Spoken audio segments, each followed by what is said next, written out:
Here tonight on the floor to talk about an historic opportunity for our country and for our national parks, a true treasure of this country. When Teddy Roosevelt started the national parks, he wanted to preserve some of the most beautiful, pristine lands in America for public use. It was a good decision. Now we have 84 million acres of parkland all around the country. Some of them are historical parks, battlefields or presidents' homes. Some of them, like Yosemite or Yellowstone, the Tetons, are known as spectacular, beautiful vistas. Others, like Cuyahoga Valley National Park in Ohio, are really suburban parks. It sits between Cleveland and Akron, Ohio. It's the 13th most visited park in the United States of America, and it's a fantastic park for fishing, for hiking, for bicycling, for going on a scenic railroad. People love the parks, and there's a good reason for that, because they are spectacular. In fact, visitation at the parks is up. During the 10 years just before the park centennial, which was in 2016, we had about a $58 million increase in visitors to our national parks. And as the coronavirus begins to fade, thank goodness, more and more people are wanting to be outside, do things with their family, do stuff that's not expensive but is fun and healthy. Well, our national parks are the perfect place, and as our parks begin to reopen, we're going to get more and more visitors to those parks. The problem is, when they go to these parks, they're going to find that there's some issues. And these issues are that our national parks over the years have not kept up with their maintenance, with the basics of what you would expect in any organization: the water systems, the roads, the bridges, the bathrooms, the visitor centers, the trails. Many of these are now closed in some of our parks because they haven't had the funding to do the capital improvements, so that the things you would think about in deferred maintenance at your home, for instance, if your roof starts to leak, you want to fix it, because if you don't, then your wall begins to get moldy or your floor begins to couple. That's what's happening in our national parks. So not only have Congress not provided the money for these more expensive infrastructure changes in our parks, but that has caused additional damage, and every day it's causing more and more damage. So it's the biggest challenge we have in the parks. I was a member of what's called the Centennial Commission for the National Parks, which was a private sector group that was formed when I was not in public office a few years ago, and it was working up to the 2016 centennial. And the top issue was this deferred maintenance. I've been on the Energy and Natural Resources Committee and been passing legislation related to the parks. The Centennial Act we passed back in 2016. That was very important because it provided more funding for the parks. But frankly, we could not come up with enough funding through the appropriations process to deal with these long-term problems. Why? Because they are so expensive. In the parks, it's believed that there is now a $12.5 billion shortfall, $12.5 billion of deferred maintenance projects. Again, we fund the parks every year, but we fund them for the rangers, for the naturalist programs. We fund some of the good work that's being done with school children and so on, but these big expenditures, like a new road or a new bridge, or in the case of Cuyahoga Valley National Park, a new railway system, because the scenic railway system, the rails themselves need to be improved and replaced. Those things are just too doggone expensive for an annual appropriation. So several years ago, some of us came up with an idea of providing more public-private partnerships with the parks, and the Centennial Act, which I authored, does that. In fact, we have been able to provide a match of greater than 1-to-1 for money that's put into what's called our Centennial Challenge Fund. So the money goes in from the federal government, and it's been matched more than 1-to-1 by private sector money. That's helpful. But it cannot, again, handle these huge expenditures. So another idea, Senator Mark Warner of Virginia actually came to me on this several years ago and said, why don't we take some of the revenue that's coming from our oil and gas and other energy projects that are on federal land, both onshore and offshore, and take some of those royalties, the revenue that the federal government derives from that, which is not going to another purpose, and say that a part of those revenues, not all of it, but a part of it should be focused on this issue of infrastructure, of this, again, deferred maintenance that is growing and growing in our parks and getting more expensive every year if we don't fix it. I love that idea because that's exactly what the oil and gas revenue money ought to be used for, to help in terms of our natural resources. And it's not everything. The $12.5 billion has about $6 billion of immediate projects that need to be handled right away. These are the priority projects. Those are the ones we focused on. And for the next 5 years, in our legislation, we are requiring that enough of those resources from the royalties come in to handle that $6 billion, assuming that the royalties are there. Right now, the cost of oil is so low that it would be tough to meet that, but we think over time that will even out and we'll have enough. If there's not, then the money won't be there. But if it is, the money will be there to do exactly what we ought to do, which is to, in the end, save taxpayers money by fixing some of these problems before they get worse. Some people say, well, it's better to do it with an annual appropriations in Congress. I would say to that, in many respects, this funding for our parks is a debt unpaid. In other words, it's money that we should have been paying all along to keep up with this, the roads, the bridges, the buildings, the railway systems, the seawalls, as I'll talk about in a minute, but we haven't. So we've allowed this to build up. So in a way, this is sort of a debt that's on our books that we've got to deal with. Think about it in your family or in your business. If you allow these deferred maintenance problems to continue to grow, you end up having even additional costs. So we need to take care of it, and this is a great way to do it, taking these revenues and applying it to these immediate problems.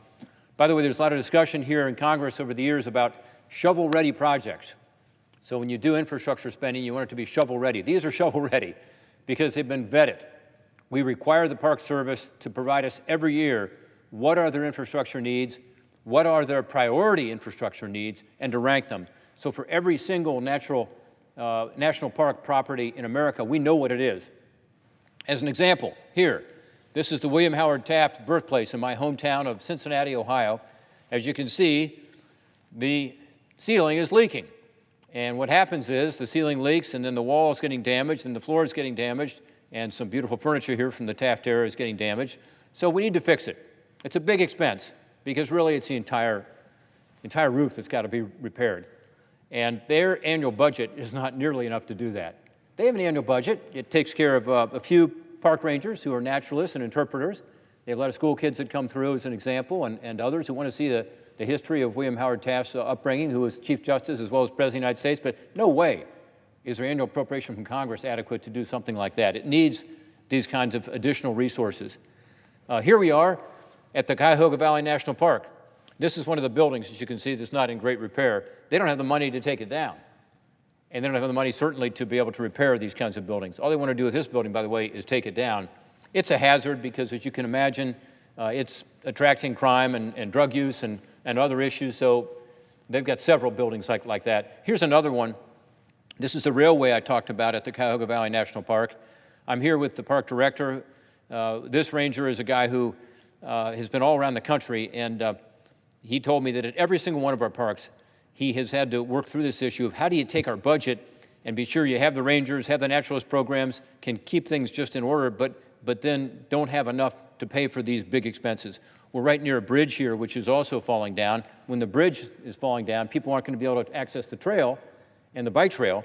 So it's a big expense, but you got to do it. Here I am at the Perry Monument. This is on Lake Erie. For those of you who've been to Put-in Bay, you know it's a great place to go, and the Perry Monument is awesome. It not only talks about William Perry and his history and legacy, but the War of 1812 and all of the veterans of that war and the relationship now between Canada, the United States, and the UK, now being our great allies. That wasn't always so. But the War of 1812 was essential for the United States and something, you know, as part of an historical park to be remembered. But the seawall that protects that memorial is crumbling. Seawalls don't last forever, and this one's not lasting forever, particularly as the Lake Erie water level is increasing. You can see not only is the seawall crumbling, but there are potholes behind me here that have been caused, sinkholes they call them. People aren't allowed to go out on the lakefront here in many places because of that. So that's a huge expense to do a seawall. But they've got to do it to protect the monument itself. The visitor center there also is not ADA compatible, Americans with Disabilities Act, so they need funding to do that, which is a major expense. So these are the kinds of things we're talking about. This isn't just my home state of Ohio. This is about $100 million that needs to come out of this fund just for the state of Ohio. Again, there are other states that have bigger national parks and more needs and more infrastructure, more roads and bridges that need help. But for us, this is really important. We got to be sure that we are protecting this incredible treasure for future generations. And that's what this legislation is about. It's going to be on the floor here this week and voted on as part of the Great American Outdoors Act, which includes also money for the Land and Water Conservation Fund. I will say, with regard to the national park funding, this funding is directed at stewardship. In other words, not a single penny of the money we're talking about with the Restore Our Parks Act that I've been describing can go toward expansion of a park, not one penny. All of it has to go toward restoring the parks, toward stewardship of the parks. And I think that's important, because whether you're a Republican or a Democrat, I think you should agree that to the extent we have these parks and have this land, we need to take better care of them. It's our responsibility. We are the stewards. Our generation, again, are the stewards for future generations, and we have not done it. And this is an opportunity to right that wrong and to get back on track. So my hope is that we'll continue to see support for this on both sides of the aisle, both sides of the Capitol. It's really important. We saw on Monday night there was a first trial vote to be able to proceed to the debate on this bill, and that vote was overwhelming. 80 senators voted for it out of 100. Now, that's unusual around here, but that shows, again, the bipartisan nature of this and the fact that this is carefully thought out. We've spent a lot of time on it. We've gotten it out of committee not once, but a couple times. We've done a lot of research on it. We've made sure that the parks, again, are providing us the good data to know exactly what these projects are, which are their highest priorities. There's a lot of discussion in this chamber about putting more money into infrastructure, and maybe that will be done as part of the next legislation. They've been talked about it in terms of the next stimulus package should have infrastructure funding, whether it's rural broadband or whether it's our ports or our roads or our bridges. I think there's an opportunity there. You put $1 in, you get more than $1 back if you do the right kind of smart economic infrastructure. But there are two problems with it. One, often it's not merit-based if Congress does it. Remember the bridge to nowhere years ago, where there was a bridge in Alaska that really, I guess, didn't go anywhere, and yet we were going to pay millions of dollars for it. These will not be bridges to nowhere. These projects have all been vetted. It's a merit-based process. Second, sometimes they just aren't shovel-ready. In other words, the priority is to fix something, but you don't have the permits, you don't have the approval. These are on national parks lands. They have the approvals. They're ready to go. So they're shovel-ready, they're merit-based. Discussion around here often about infrastructure is not to pay for it with an offset, but rather because infrastructure spending returns capital, which it does if it's done properly, and this would return a lot because this is stuff that is going to involve more visitors, more revenue being raised through people coming to the parks, attending the parks, for the communities, certainly where the parks are in, but even the parks themselves. And we're talking often about not paying for it. Here we actually do have a pay-for.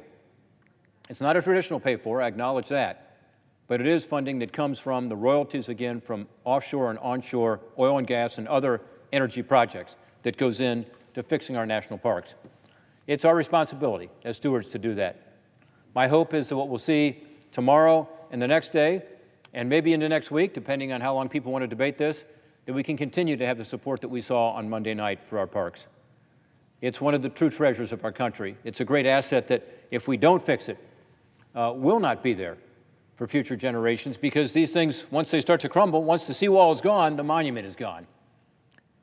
When you have a situation where bathrooms are closed or trails are closed, again, people are going to show up and be understandably disappointed that the United States Congress did not take advantage of this opportunity, if we do not vote for this, to be able to fix the parks for future generations. Finally, I would like to thank not just my colleague, Senator Warner, who I talked about earlier, who has been a champion on this issue, but also Senator Lamar Alexander and Senator King, Senator Angus King.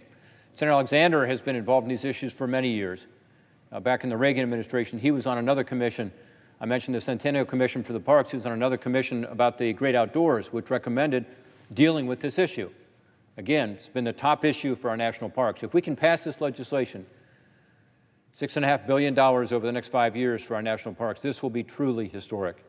This is, in a sense, a Teddy Roosevelt moment for us in this generation, our generation, to be able to right the wrongs, fix the problems, get our parks back on track so that they will be there for future generations.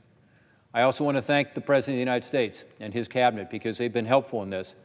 The Secretary of the Interior, the Director of the Office of Management and Budget, President Trump himself actually increased the size of this program by saying, let's not just include our national parks, let's also include our national wildlife areas, let's include our national forests.